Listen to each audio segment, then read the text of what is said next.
Tonight is Chanukah, and we're going to learn about this special holiday, and specifically, the famous joke that you could sum up every Yom Tov, every Jewish holiday, in like 8 words, right? Exactly. They tried to kill us, we won, let's eat. But the truth is that Chanukah is different, and the real celebration, although we have foods on Chanukah, and there's a concept of having dairy, and there's a concept of having foods with oil, obviously, donuts and latkes, depending on your tradition. I'm careful to do both, the Ashkenazic and the Sephardic, latkes and donuts. But in any case, we have an association with food. But the mitzvah of Chanukah, how we really celebrate it, the main mitzvah, is not the food, but it's lighting a Menorah. And in this mimer that we're about to start, the Alter Rebbe is going to ask, what's unique about candles? Why do we have to celebrate Chanukah with fire, with light? And what does it teach us about ourselves well beyond Chanukah? Okay, so Inyan Chanukah. Hine kavu hanes b'neiros. They established the nes, our sages, after the story of Chanukah. They said the way to celebrate this miracle is going to be through candles. However, when it came to other miracles that the Jewish nation experienced, the Pesach, Passover, the Yetzias Mitzrayim, when we went out of Egypt, Techlu Matzah, the verse says you should eat matzah. Purim, and Purim we say Yemei Mishta v'Simcha, it's days of feasting and joy. Keneged HaGalus, because this represents the exile, meaning the troubles, the difficulties, the suffering that we had. Sheyagam Ken Gufni, it was also physical. The way to celebrate a physical oppression is through physical joy, whether it's food or being jolly, etc. Shogam Ken Gufni b'Mitzrayim, in Egypt, what was the problem there? They inflicted us or made us suffer through cement, mortar, and bricks, clay. In other words, we had to do hard labor. Haman, in the times of Haman, which is the story of Purim, Bikesh lahashmid, Haman wanted to wipe out, destroy the Jewish people. It's our physical lives, and he said that Achashverosh, the king, said you could take all of their loot, whatever the Jews own, kill them and take their stuff. That was the incentive. This is most holidays. However, when it comes to the story of Chanukah, the Jewish people were living on their land. We weren't in exile somewhere. We were in Israel. We had the temple. They weren't exiled from their land. The only problem that we had then, was the Torah was exiled. The goal of the Assyrian Greeks, of the Yevanim, was not to kill the Jews. It wasn't to enslave the Jews. It wasn't to make us suffer. It was to make them forget your Torah. That was all. You guys could live. You could be part of society. Antiochus even named Yerushalayim Antuchia. It was his expression. He loved this city. He's going to name it after himself, which is, every country has places that are named after its leaders. St. Petersburg, for example, Leningrad, depending on the time in history.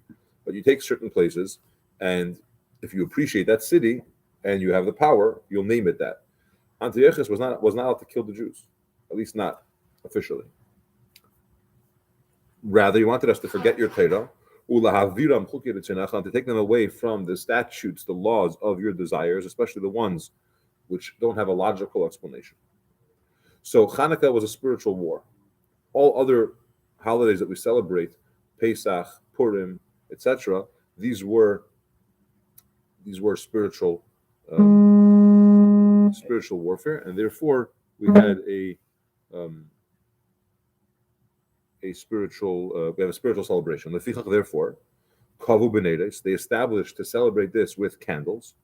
Al shem hapasuk kiner mitzvah v'Torah, because of the verse that says the candle is a mitzvah and Torah is the light. V'derech chayim techeches musar, and the way, the path of life, is reprimands of morality or of guidance. Okay, so in Mishlei, that would be Ecclesiastes, it says that the candle is the mitzvah and Torah is light. And this is not a simple thing.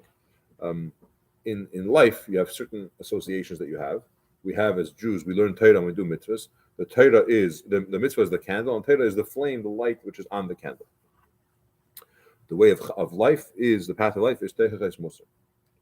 We'll have an Inyan pasuk. We need to understand deeper what's this verse implying when Shlomo HaMelech, King Solomon, says that the candle is a mitzvah and Torah is the life and path of Torah is the light and path of life. What's going on? The Gam Sefer Dekra. We have to understand the end of the pasuk. The Chsiv Derech Chaim, a path of life. What's not understood about this path of life thing? Sort of beer. What kind of path of life could you possibly be referring to? Besides Torah mitzvahs, which is said earlier in the pasuk. Obviously, you just said Torah is the candle, mitzvah is the candle, Torah is the light, and there's a path of life. Path of life. So the path of life is Torah. Sounds like you're implying something else. Is there another type of path that we don't know about? What's going on? The Inyan, so he explains, the idea is Kima shehim shel mitzvah l'ner, v'Torah l'er, who move on. The analogy of a mitzvah to a candle and Torah to a light is understood. It's obvious. We know what the connection is. Shekemei shehaner nikra al shem Hashem, and just like a candle is called on the name of the oil, Kalashon Azal ner shel shemen ner shel shaiva, a candle of oil, a candle of beeswax. Hine, even though the oil itself does not have light in it, doesn't have fire, doesn't even have when you have a coal, you say that in the coal there's a fire. Technically speaking, the flint or whatever is inside there, it's a hidden fire, but it's a fire. Oil is not fire, but we call it a candle. Even though the oil doesn't have light on its own. If you think about it, oil extinguishes light. If you pour oil in the right way, in the right amount, but you pour oil on something, it'll just extinguish it. When the candle, you see this when you light the Menorah, oil Menorah, if your wick falls into the oil, it gets extinguished. So not only does oil not have light inside of it, but it actually could extinguish light. At the same time, however, from this oil, and through the oil, a flame flows from it, a flame of light, which holds on to the wick with even a drop of oil. And then this oil follows the wick. And the proof is that it's the oil, because even though you have a wick, once the oil is gone, when your little cup of oil gets to the bottom, then the fire is finished. So on the one hand, oil does not have fire in it. It even extinguishes fire. At the same time, a little bit of oil led to the wick gets the wick to burn. And once the oil is gone, even though there is a wick, it stops burning. Kochal mamish, this very same thing. This is the analogy. Hi mitzvah. This is a mitzvah. Gam she'uratzin hamelech, even though it's the desire of the king. In other words, Hashem requested, commanded, but He wants us to do the mitzvah without any logic or reasoning. There's no grasping why Hashem wants me to put on tefillin. All these explanations that we have, it's a sign, it's an indicator, it's a testimony. It's beautiful things, but it's not the reason for the mitzvah.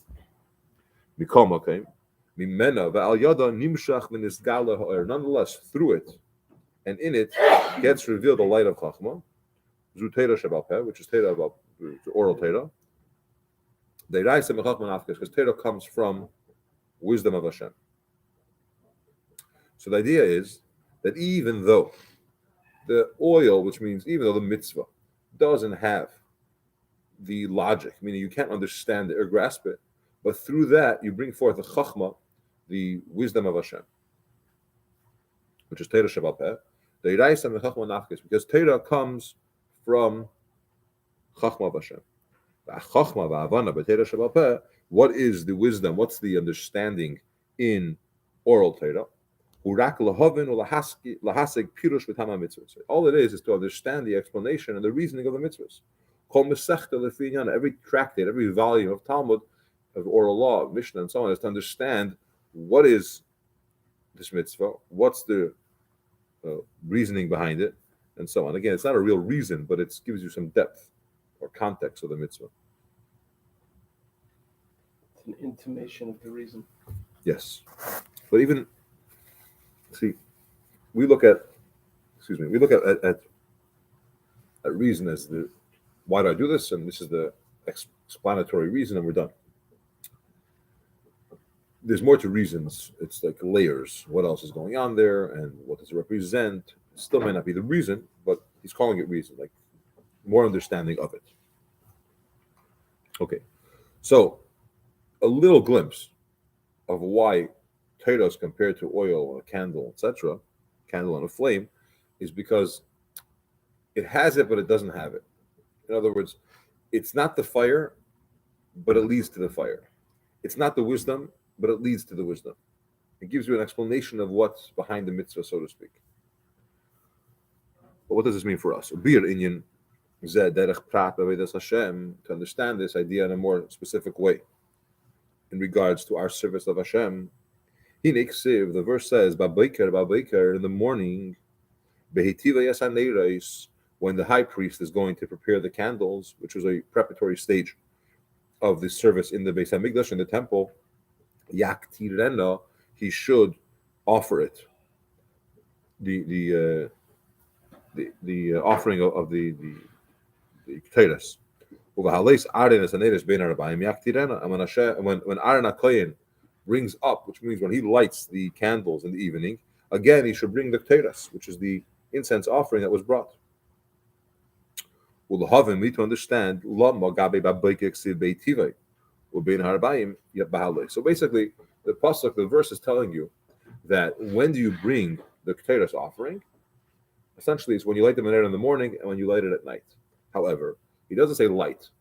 First, in the beginning, he says when you're preparing, and in the evening, he says when you elevate, when you lift up the Menorah, the candles. There's different expressions to say that when you're lighting the Menorah, preparing the wicks, elevating it. Like, why is there this flip of each one of those things makes sense, but why is there this flip in the expression of Halais and Beitivai? Ulahavin. Yes, we have to understand that. In Knesset Yisrael, the Jewish people, Makar Neshamas Yisrael, which is the source of the Neshamas of the Yidden, the Kras B'Shem Menorah. The Jewish people are called Menorah. V'hi Miksha, and the way the Menorah in Beis Hamikdash was, it wasn't soldered together different pieces of metal. It was one block of gold. It was one block of gold that was cut out, which is a very intricate and difficult thing to do. So much so that Moshe Rabbeinu, when he heard it from Hashem, he was amazed. How does a human make this? And Hashem showed him out of fire. But the idea is that it's not a bunch of pieces of gold put together. It's one piece of gold chiseled out. The miksha. So basically, it's one block. The Jewish people are compared to Menorah. We're also one block. Shekol Yisrael him ba'achdus. All the Jewish people are with unity. And this miksha, this block, this one unit, the Jewish nation as a whole, gets divided into 7 candles. Because in a more specific, detailed way, on the one hand, we're saying, yes, we're one miksha. At the same time, there are 600,000 general sparks. Each one of these 600,000 sparks get divided into 600,000. How much is that? 1.2 million. This is as Tanya explains. And if you get into a more general way of describing this, these weeks in the Parsha, we're going to learn about the Jewish people going down to Egypt. It was 70 people that went down. Within these 70, you have all these sparks, both levels of them. Yeah. Each of the 600,000 are divided into 600,000. That's what I heard you say first. So that would be a lot more than 1.2 million. Yes, you're right. Each one of these should call nitzos. Thank you. So how much would it be? Massive. Billions. It's 600,000 times 600,000. Right. Goes into. So that's what's that? 5, 10 zeros. It'd be 10 zeros and 12. 12 and 10 zeros, whatever it is. There you go. Yeah. Okay, so the concept is that the 70 people, the original people who went into Egypt, which started the Golus, is they had in them, in a general way, all of these 10 zeros of sparks. That's not a. Uklal min haklal, and the general of the general, meaning if you get into a more general way, not in detail. Nikra b'shem shiva neres is called 7 candles. Let's explain this. The Jewish people are compared to Menorah because a Menorah was made out of one block of gold, right? And then it broke down then it divides into 7 branches, right? Chanukah Menorah has 8, but in the Beis Hamikdash, in the temple, the Menorah was 7 branches. Now, although we're saying that the Jewish people are one unit, and we break up into 7, it's not really 7. It's really much more than that, because there's 600,000 sparks of souls. These 600,000 are also considered to be general, because there's really another 600,000 multiplying that. Okay. Now, at the same time, however, the 70 nefashos that went into our Mitzrayim, originally, they had within them all of these sparks of all the neshamas. And if you want to zero in even more, it's actually not 70, it's 7. And these are the 7 branches of the Menorah. So whichever way you look at it, it backs, the Jewish nation goes back, or the souls go back to the Menorah. One unit, details, etc. And in a general way, it's called the 7 candles. Dihine. Because who lit the Menorah? Aaron lit the Menorah. And Aaron is Sheshvina the Matronisa, the what's called the servant, or the Godfather or something like that. I don't know if I want to use that word, but the Matronisa is the queen, or the mother, and Sheshvina is the playing or the helping. But the point is that it's matriarch is not the right word. I have to think of the right word to explain it. But basically, Aaron is this mother figure, or the queen. Let's do the next line. Maybe it'll come to me. Sheshvina the Matronisa, who Aaron Kayin the Kil Alyan. He's Aaron who is the Kayin to Hashem. Okay, we have generally 7 shepherds of the Jewish people. Okay, now this 7 repeats itself multiple times. Yeah, very good. But it's the ones that are shepherding the flock. That's downwards, and then upwards they're serving Hashem. Mishiva Ra'im, from the 7 shepherds, they sustain and they give forth godliness into the Jewish people. So, if you're talking about 7 branches of the Menorah, which consist all the Yidden in them, and not just the Yidden, but every sub-spark that exists of an Neshama, and then you back that up and then go back to the 70 people that went into Mitzrayim, and then you say there's really only 7. These 7 are the 7 shepherds, which means they have within them all the Yidden. Shaya'iru, what's their job? They shine into the Jewish people, that it should light with a light of love for Hashem. Welcome, Haksi. This light to flame shine, to be inspired for Hashem. The Kleis HaNefesh, as the Neshama leaves the body, like it's not leaving the body, it's an excitement that the soul wants to be so close to Hashem that it has to put in tremendous effort to remain in the body. Because what happens? The soul, coffee or tea? The soul is in a body which contains it, restrains it, and says, hey, you have to go to sleep, you have to eat, you have to take care of yourself, you can't just pray all day, right? But the soul wants a spiritual experience.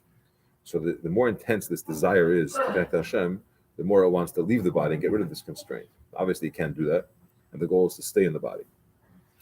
But it expresses a deep desire to connect to Hashem. Okay, again, it's a flame. So Chanukah is a candle. We're compared to candles. We want to connect. The flame always goes upward, which represents this connection, this desire to go to its source, which is fire, which is in the sun. And the Neshama also wants to connect to Hashem and go higher and higher. Well, the Kayin, so Aaron and Kayin and the 7 shepherds, which are the leaders of the Jewish people, their job is to sustain and inculcate the Jews with faith in Hashem, that we should actually love Him and care about Him, like a flame which comes out on its own, and then we should fulfill the commandment that we say in the Shema, "V'ahavta," you should love Hashem.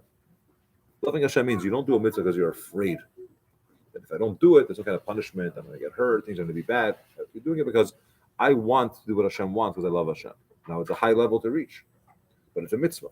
The Yid has to develop a love for Hashem, which every Yid accepts upon themselves during the saying of Shema, that it should truly be this way, that we should have a true ahava, a love for Hashem, implanted in the heart of every single Jew. The person on his own, because a person is materialistic and we're enclosed in physical things, it's very hard for us to say, okay, I'm going to love spirituality. We love food, other spiritual experiences. But to say that you're going to love Hashem, you need some divine intervention for that. It says, it would be impossible unless Hashem helps you. So Hashem helps the person to do so. Now we're going to explain how that help works. How does it arrive? How does it help? Hi.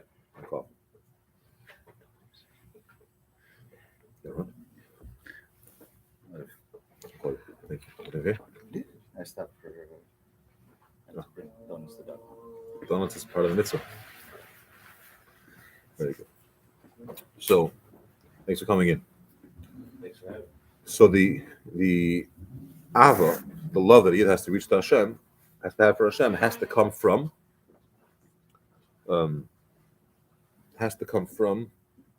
Hashem's help. You can't do it on your own. The ha'ezer and the help, who ava how does Hashem help a Yid have ava for Hashem? Through this, that Hashem has ava to the Yid. When Hashem has a love to the Jewish person, it pulls him towards him. And by humans, we have the same thing. When a person expresses love and affection to somebody, it's reciprocal. It causes that person to have similar feelings in reverse. So in Hashem, as the Notik says, "Kamayim apanim lepanim kinev adam ala adam," just like the face of a person is to water, it's a mirror. If you look at water, you'll see a reflection of your face. It mirrors. Hearts of people work the same way. If you express your feelings towards somebody, it's reflective.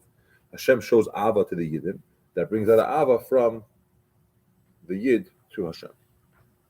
This is what we said. We asked the question, why, when it comes to Ketores, does it say when Aaron is going to prepare the Menorah and when he's going to elevate the Menorah? Why preparing? Why the difference? There's two different elements.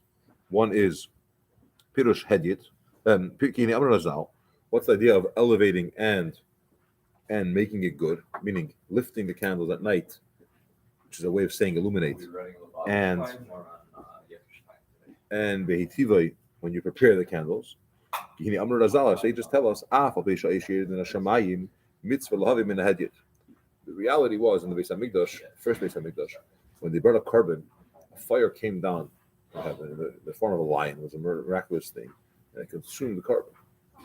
So what was the human part in it? It just came down, right?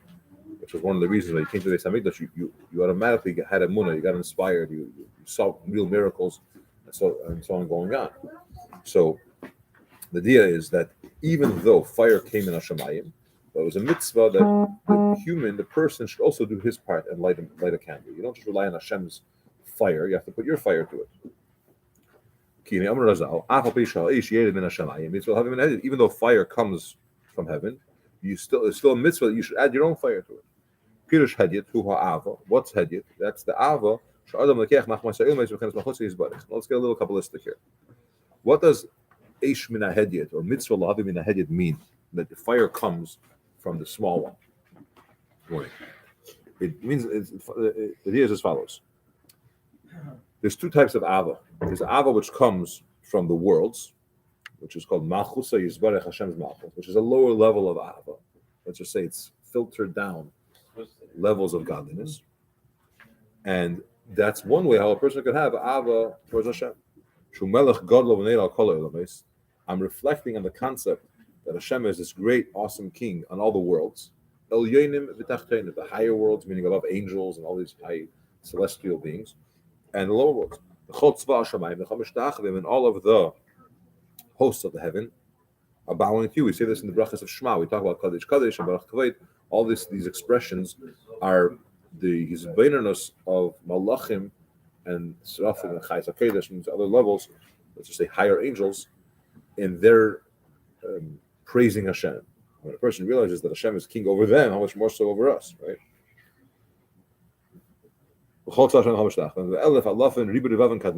And there's myriads, thousands, hundreds of thousands of earlier, let's just say, spiritual angels and so on. As the Gemara explains and the Zohar brings, but it talks about the explanation of how many myriads of worlds there are and the greatness of it.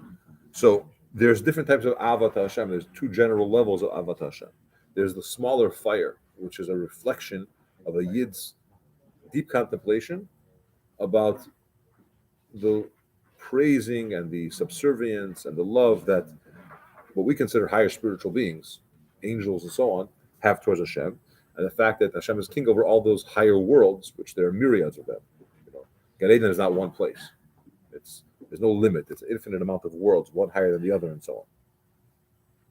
This is why Chazal established that before we say the word V'ahavta, we say Baruch Shem Kavod Malchusay Le'olam V'ad. The mitzvah of V'ahavta is to love Hashem, right? And we're talking about the Yid has to actually reach that level. How does he do that? Through contemplating Hashem's greatness. Part of that is the realization that there are higher worlds that are batal, are nullified, subservient to Hashem. And these worlds are, let's just say, higher, in a way, higher level than humans. They're more spiritual than humans. And Hashem is higher than an angel, but still, that level. When you say Baruch Shem Kavod Malchusay Le'olam V'ad, you're talking about Hashem's kingship, his royal, his being king over the worlds, and that's part of our contemplation. What we're getting at, and Hashem will continue tomorrow, is the concept of the idea of this ahava, this love that we have for Hashem, has different levels to it. We want to understand why Torah refers to to preparing the Menorah sometimes as preparing it, and sometimes as elevating it. In the morning you're preparing it, at night you're elevating it. It's two types of ahava, which with Hashem we will elaborate. Please make sure to subscribe so we could do more with this channel. Thanks for joining. See you soon.